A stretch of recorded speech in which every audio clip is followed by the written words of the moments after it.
그 세 분 발제자의 발표를 마치고 바로 이어서 저희 그 패널 분들의 이제 토론을 진행하도록 하겠습니다. 오늘 그 세 분들께서 좋은 내용들을 좀 많이 발표해 주셨는데요. 일단 뭐 토론을 처음에 이제 시작하기에 앞서서 좀 짧은 시간 안에 제한된 시간 동안 발표를 하시다 보니까 그 자료에 이제 쓰신 내용들 말고 좀 행간에 말씀을 좀 못하신 그런 내용들이 조금씩은 더 있으시리라고 생각이 되는데요. 일단 그 첫 번째 발표해 주셨던 우리 그 금융상품 판매 감독국의 성 국장님, 오늘 이제 그 자료에 따라서 이제 정형화된 발표를 해주셨는데 그 외에 이제 좀 더 캐주얼하게 말씀해 주실 내용들이 있으면 오늘 좀 부탁드리겠습니다. 예. 갑자기 토론까지 한다. 제가 이제 얘기했어. 최근에 사모펀드 사태를 계기로 사실 이제 금융 소비자 보호에 대한 이슈가 다시 우리 사회에서 최대의 하나의 어떤 관심 사항으로 부상이 된 것 같아요. 그런데 사실은 뭐 이 금융 소비자 보호 문제가 핵심 이게 사실 좀 철학, 아까 전에 이제 김윤주 상무님께서 새로운 철학이 좀 필요하다 이런 말씀을 마지막에 언급을 하셨는데요. 그러면 도대체 금융 소비자를 어디까지 보호를 해야 되느냐라는 이런 철학적인 문제가 사실은 좀 대두가 될 필요가 있습니다. 그 내용으로는 영국의 금융영업행위감독청이라고 FCA가 있는데요. 거기에서 나온 자료를 보면 금융회사는 소비자가 이해할 때까지 충분히 설명하고 소비자를 보호해야 된다, 이런 원칙이 있습니다.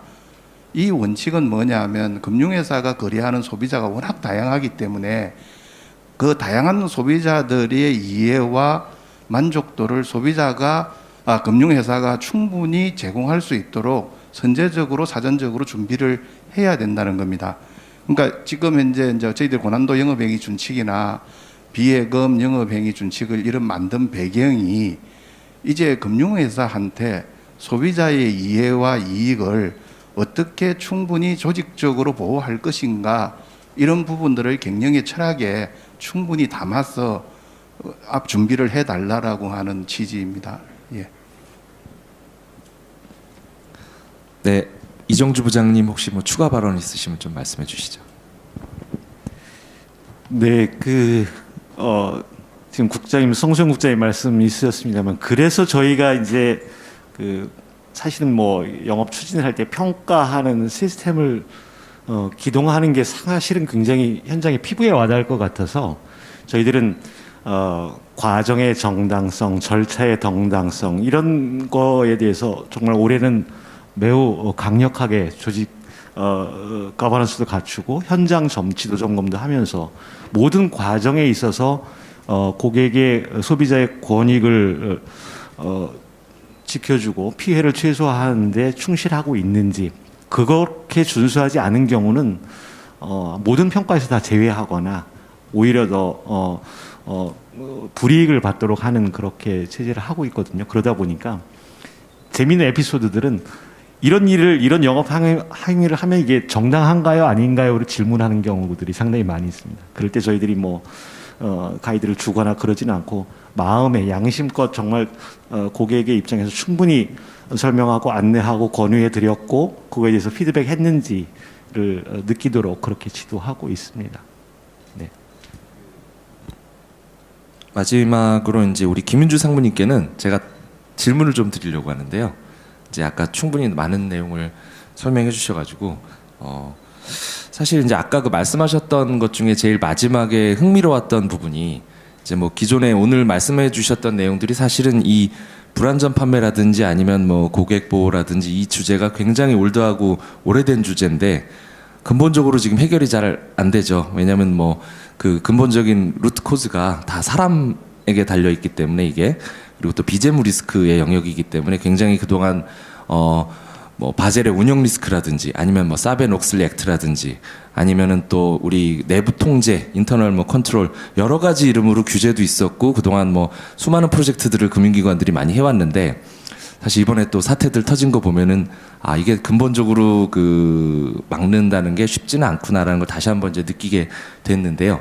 이제 그러한 그 전통적인 주제는 앞으로도 계속 대응을 해나가는 게 맞다고 보지만 사실 새로운 그 도전이 저는 오고 있다고 보는데, 이건 뭐 물론 우리 그 전통적인 금융기관들한테 위협이기도 한데 그 디지털 트랜스포메이션이라고 하는 사실 바람이 우리 이제 금융권에도 불고 있고 뭐 그러다 보면은 또 거기에다가 여기 코로나로 인한 이제 언택트 트렌드도 있고요.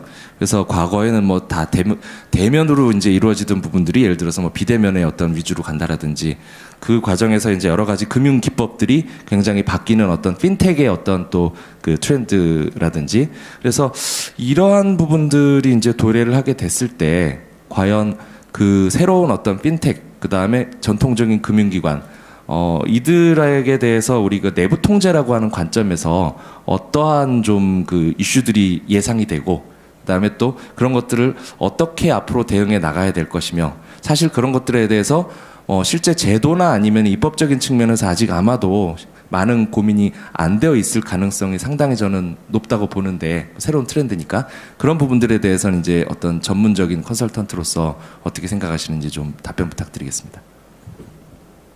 네. 일단 국내 핀테크 플랫폼 업체들에 대해서 좀 말씀을 드리면은 사실 이들이 2010년만 해도 존재하지 않았거나 단순 메신저 또는 검색 인진일 뿐이었습니다. 그래서 금융사들의 입장으로 그들을 바라봤을 때는 이들은 단순한 이종사업자고 저희가 전혀 관계없는 업체들이었는데요. 한 5년이 지나서 2015년이 된 시점에는 결제를 하네? 은행이 되네? 약간 이런 식으로 좀 뭔가가 변하고 있다를 느끼셨다면은 이제 2020년에 와서는 그들이 매우 빠른 속도로 정말 리테일 뱅킹 안에서 전 모든 영역을 침범하는 중입니다. 그리고 앞으로 향후 가까운 미래에는 정말 WM과 SME 쪽으로까지 넘어갈 추세가 저희는 보이고 있고요. 이제 지금까지는 비교적 내부 통제가 매우 고도화된 수준까지 요구되지 않는 상품군 위주로 그들이 영업을 했다면은 WM을 직접적으로 가게 되면서 앞으로 정말 설명의 의무가 필요할 수도 있는 상품들 그런 것에 접할 수 있을 거라고 생각이 듭니다. 아마 그 과정에서 이들이 조금의 좀 시행착오는 있을 것이라고 생각이 되고요. 그렇지만 한 가지 주목해야 될 것은 정말 이들이 그래도 소비자 관점에서 고객 관점에서 모든 걸 바라보는 역량이 매우 뛰어나기 때문에 얼마나 저희가 기존의 공급자 관점에서만 생각하던 상품과 서비스들을 진짜 정말 통제가 필요 없을 수준으로 풀어낼 수 있을지 이게 정말 관전 포인트라고 생각이 됩니다. 네, 굉장히 잘 설명해 주셨고요. 사실 좀 걱정이 되는 부분이 근래에 또 이제 그 마이데이터가 시행이 되면서 금융기관들뿐만 아니라 핀텍 업체들이 이제 굉장히 많은 고객의 정보를 가지게 됐고 아까 그 WM 영역까지 넘어가게 되면 이제 그런 것들이 활용이 되면서 많은 상품들에 대한 불안전 판매가 일어날 가능성도 있고 우리가 예상치 못했던 겪어보지 못했던 일들이 이제 앞으로 생길 것 같아서 여기에 대한 많은 연구와 그다음에 이제 그 고민이 감독 당국뿐만 아니라 우리 금융기관 그다음에 또 전문적으로 컨설팅을 하는 어떤 컨설팅 업체들이 다 같이 좀 해야 될 부분이 아닌가라는 생각이 듭니다. 오늘 좀 그 부분이 새로운 어떤 얘기가 아닐까 생각이 들었고요. 제가 이정주 부장님께 질문을 하나 좀 드리겠습니다. 이제 아까 저희 금융기관의 이제 내부 통제 방안에 대해서 3가지 측면에서 말씀을 해주셨고요. 사실 이 내부 통제 방안에서 내부 통제 측면에서 이러한 부분들은 굉장히 좀 오래된 얘기인 것 같아요. 저희가 리스크의 개념이 별로 없었던 바젤 2 이전의 시절부터 시작해서 이제 사실은 계속해서 이제 얘기가 되었던 얘기고 바젤이 시행되고 나서부터 이제 불안전 판매라든지 이런 부분들에 대해서 사실은 얘기가 되어온 지도 벌써 거의 한 10년이 아니라 거의 20년이 다 돼가고 있는 것 같은데 사실은 아직도 근본적인 해결책은 좀 없는 것 같다. 예를 들면은 이제 어떤 인적인 영역으로 이걸 대책을 세우고 있는데 여기에 대해서 조금 어떤 시스템적인 측면에서 혹시 금융기관 쪽에서 고민을 해보시거나 아니면 어떤 부분들에 대한 대책이 이미 나온 것들이 있는지 좀 설명 부탁드리겠습니다. 네, 상당히 부사장님께서 정확하게 보시는 건데, 그래서 저희들이 가지고 있는 대책은 아까 김민주 상무님 말씀도 있으셨지만 AI와 기타 다른 시스템적으로 어널리스 할 수 있는 그런 것들이 필요하다는 것을 뭐 좀 오래전부터 공감했고, 그래서 실제 올해 저희가 한 상반기 이제 런칭이 된 게 고객하고 상담센터에 전화되는 모든 내용을 AI가 다 그 어널리스해서 거기에 대한 그 밸류를 골라내서 다시 현장에다 주는 이 작업을 이제 테스트 단계입니다만은 보이스를 텍스트로 전환시키는 것부터 시작해서 그거를 어떻게 그림을 그려 나가는지를 시행을 하고 있습니다. 근데 실제적으로 그걸 가장 먼저 시행한 게 저희가 고객께서 단순 문의하시거나 불만 삼아 하시는 그런 키워드를 저희는 나름대로 이름을 이제 뭐 빅보이스 시스템이라고 그러는데, 고객의 그런 시스템에 걸러지는 워드 클라우드를 가지고 보면서 어느 시기에 어느 현장에서 어떤 고객들이 어떤 키워드를 가지고 많이 물어보더라, 어떤 민원을 제기하더라, 이렇게 보면 예를 들면 요즘에 뭐 아까 불법 대포 통장 제가 말씀드렸습니다만은 한도 제한 계좌에 대한 질문이 가장 많이 들어오거든요. 그런 것들을 그럼 어떻게 대안을 마련할 거냐, 시스템적으로 점차 진행을 하고 있는데 아직은 좀 미비한 시작 단계 수준입니다. 이게 이제 과거에도 사실은 이런 그 시스템적인 해결책을 찾으려고 분명히 금융기관들은 노력을 했었고요. 제가 알기로는. 근데 이제 아마 그 당시에는 AI라든지 아니면 뭐 머신러닝이라든지 이제 또 아까 그 STT라고 해서 이제 사운드 보이스를 텍스트로 이제 바로바로 전환시켜 준다라든지 이런 기술들이 사실은 그 당시에는 좀 부족했기 때문에 여러 가지 그냥 그 어떤 컨셉에서만 살아있던 게 시스템화되지는 못했던 것 같은데, 과거 그 기억을 거슬러 올라가 보면은 한 2005년 6년쯤에 국내 모 보험사가 그 당시에 그걸 한번 시도한 적이 있었던 것 같아요. 근데 이제 그때 해외 사례 중에 보면은 흥미로웠던 게 맷라이프였던 걸로 기억하는데, 그 시스템 이름이 아마 그 뭐 수터빌리티 시스템이었나? 그래서 적합성 시스템이라는 건데, 이제 이게 그 어떤 청약 단계에서 들어온 어떤 고객의 정보를 집어넣으면은 이게 이제 고객의 어떤 민원을 일으켜서 그게 이제 뭐 예를 들어서 감독원한테 징계를 먹어서 뭐 사손으로 연결될 때까지 어떤 그런 확률을 계산을 해서 그거에 대해서 미리 이제 사전적으로 통제를 하고, 이 세일즈와 그 다음에 이 내부 통제 간에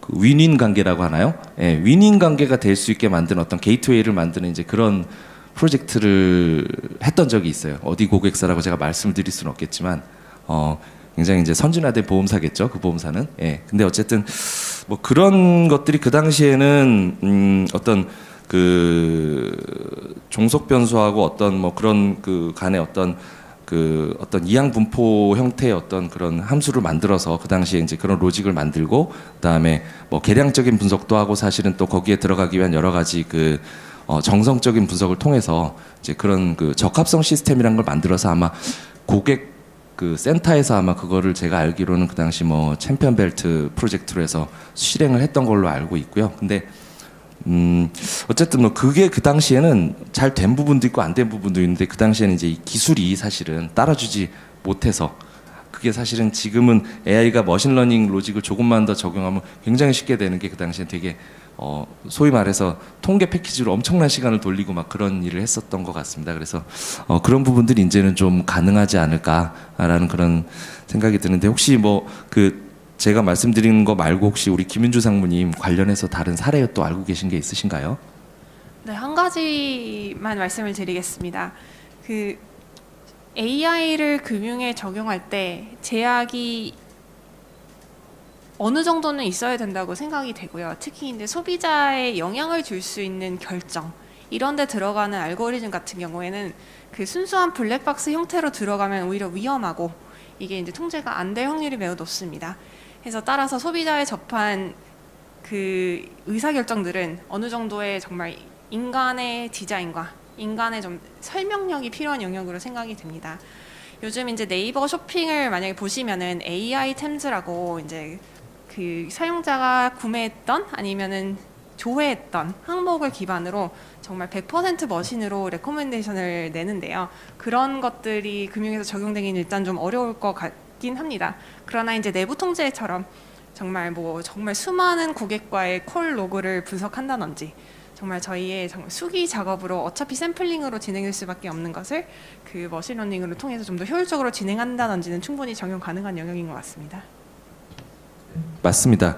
그 사실 뭐 이제 그 그 당시에 뭐 어떤 그러한 그 팩터가 커스터머 고객 관점, 그 다음에 이제 판매자 관점, 판매자라 하면 뭐 텔러일 수도 있고 보험 설계사일 수도 있고, 그 다음에 이제 마지막이 상품 측면이 있었는데, 예를 들어서 상품의 예를 들어서 약관의 난이도라든지 아니면 거기에 글자의 어떤 숫자라든지 단어의 어떤 어려움이라든지 이제 그 세 가지 측면에서 어떤 그러한 그 종속 변수들을 만들어서 그때 한 100개 정도의 변수를 만든 다음에 그걸 가지고 저희가 그 이제 Y지표는 결국 아까 말씀드린 이제 어떤 사건이 일어나는 거, 이제 그렇게 해서 어떤 그 로직을 만들었던 기억이 있고요. 그걸 가지고 이제 그 당시 통계 패키지를 엄청나게 돌려서 이제 예측 시스템을 만들었는데, 이제 마지막에 과거 3년치 실제 사고 나지 않았던 데이터를 가지고 백 테스트를 했는데, 뭐 그 당시 놀랍게도 적중률이 95%가 나왔었습니다. 그러니까 저희가 만든 그 로직이 사실 그 한 10년, 20년 그 일을 해온 우리 금융기관에 계신 분들의 어떠한 그러한 그 뭐라고 해야 되나요? 그 정성적인 어떤 심증은 있지만 물증은 없어서 그동안 해왔던 어떤 그런 부분들이 이제 그 모델에 들어갔을 때 적중률이 상당히 그때 높았던 경험이 있는데, 이제 그거는 뭐 과거에 AI가 이제 없었던 뭐 그런 시절 얘기고요. 지금은 이제 이런 부분들이 좀 해결이 더 빠르게 될 수 있는 부분이 있지 않을까 생각이 들긴 합니다. 뭐 물론 근데 아까 우리 상무님께서 말씀하신 그런 어떤 부분들도, 문제가 있는 부분들도 좀 당연히 고려를 해야 될 것 같다고 좀 생각이 들고요. 그렇습니다. 예. 그 이번에는 한 4분 정도 제가 그 시간이 남았다고 생각이 드는데, 그 크로스로 그 각 그 패널들께서 본인이 발표하신 내용이 아닌 다른 패널께서 발표하신 내용 중에 궁금하신 점이 있으면 질문을 받고 패널 토론을 좀 마무리를 할까 생각을 하고 있는데요. 혹시 예.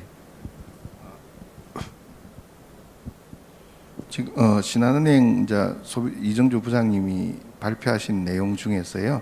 이게 보면 고령자에 대한 그 KPI 평가 제외인데 80세 이상 초고령자에 대해서는 KPI 평가를 전면 폐지했다. 뭐 이런 주장, 그런 발표가 있었는데 상당히 좀 좋은 제안인 것 같은데요. 조금 더 이렇게 80세 아닌 분들, 80세 정도 되면 사실 금융투자 상품을 원칙적으로 리스크 있는 상품은 가입하지 않도록 유도를 하는 것이 좀 맞는 것 같고요. 좀 이거를 지금 현재 그 비예금 만든 그 영업행위 준칙에 보면 고령자가 만 65세 이상에게는 부적합 확인서를 받고 판매한 실적은 성과평가에서 반영하지 않거나 매우 낮은 점수로 반영해야 한다. 이렇게 규정이 되어 있습니다. 요 규정이 새롭게 마련된 거니까요. 물론 그 위에 불완전 판매가 난 것에 대한 성과급을 반환시켜야 된다. 뭐 이런 규정도 있지만 요 규정을 좀 참고를 하셔가지고 요 부분을 좀 더 강화된 조치로 하셔야 될 것 같고요. 아무래도 금융투자 상품은 80세 이상 분들이 리스크를 보면서까지 상품을 유지해야 될 필요성, 물론 뭐 100세 시대가 도래했지만 상당히 그 의사결정에서 좀 신중해야 될 나이이지 않습니까? 그러니까 그런 부분은 요거는 뭐 다른 데서 도입하지 않아서 획기적이긴 하지만 좀 더 강화된 조치를 좀 취하지 않아야 필요가 있을 것 같다고. 네, 국장님 말씀하신 대로 저희도 그 공감하면서 실무팀에서는 그 작업을 하고 있습니다. 실제 그랬을 때 물론 이 어떤 제한을 두거나 이렇게 하기보다는 평가 자체에서 제외하게 되면 불합리한 판매 과정이 일어나지 않을 테고, 그러면 소비자 고객을 보호하는 측면이 좀 더 강화될 거라고 저희도 믿고, 그걸 준비해서 조만간 저희들은 할 예정이라서 그때 되면 국장님께 다시 말씀을 드리겠습니다. 저는 성수영 국장님께 그냥, 이거 물론 우리 금융감독원의 소관은 아닐 것 같습니다만 금융투자협회에 관련된 내용이지 않을까 생각이 드는데, 그 고객 투자자 성향 분석하는 기초적인 아까 말씀 있으셨잖아요. 근데 이게 굉장히 오래전에 세팅이 된 겁니다. 기간이 오래됐고, 어떤 고객 투자 성향 분석 회의에서 어떤 분들은 그냥 일반 투자형인데 또 어떤 은행에서는 그게 공격 투자형으로 이렇게 이상하게 좀 구분이 돼요. 그러면 이 은행에서는 이 상품을 팔으면 적정한 거고, 이 은행에서 이 상품을 팔면 부적합한 상품을 판매하게 되거든요. 그러니까 이런 가이드가 어떻게든지 은행 뭐 저희들이 다 통일해서 이렇게 하면 좋겠는데 그걸 이번 기회에 한번 뭐 금투협회를 통하든가 아니면 은행연합회 통하든가 그걸 좀 해야 될 것 같다는 그냥 언뜻 아이디어 차원에서 국자에 모이셔서 말씀을 드립니다. 그게 사실은 많은 분들이 조금 오해가 있는 부분인데요. 우리가 그 금투협회에서 만든 표준투자준칙이 모든 은행권 금투 다 적용이 되고 거기에서 보면 투자자 성향을 평가할 때 우리가 일반적으로 좀 많이 사용하고 있는 그 점수화 방식만 보통 사용하고 있는데요. 사실은 금투협회에서 제안한 것은 5가지입니다. 표준화 방식도 있고요. 추출 방식도 있고요. 상담서 방식도 있고요. 혼합 방식도 있고 이렇게 다양한 방식 중에서 각 금융회사 실정에 맞도록 알아서 나름대로 잘 만들어서 사용해라는 것이 표준투자준칙의 제안입니다. 그런데 대부분의 금융회사들이 사실상 가장 쉬운 방식인 점수로 가지고 하고 점수를 가지고 뭐 안정행위냐 공격행위 나누고 그 상품과 매치시키는 이 방식만을 선택해서 생기는 문제이고요. 그래서 많은 분들이 오해를 하시는데 그걸 표준화시키면 투자자들한테 좋은 정보를 제공할 수 있을 거다라고 하는 게 단순 오류, 사실 그게 오류입니다. 왜냐하면 신한은행 고객이 다르고요. 신한금투 고객이 다르고요. 조금 외람된 말이지만 국민은행 고객은 사실 요번 사모펀드 사태에서 많이 빗나갔거든요. 왜냐하면 국민은행 고객과 다른 금융회사 고객이 좀 차별이 있을 가능성이 있습니다. 실제로. 그렇기 때문에 각 금융회사가 자기 고객의 투자 성향을 자기 금융회사는 표준화할 필요가 있지만 금융회사별로는 차이가 있는 게 상당히 맞습니다. 그리고 저희들의 기본적인 생각은 점수화 방식으로 투자자 성향을 만드는 이 제도만을 사용하는 것이 문제라고 저희들은 생각을 하고 있거든요. 그래서 예를 들어서 또 어떤 고객은 예를 들어서 내가 지금 내일 모레 전세 자금으로 한 석 달 후에 쓸 돈을 가지고 왔고 근데 그 사람이 평상시에는 10억 이상의 금투 상품을 투자하던 사람이다.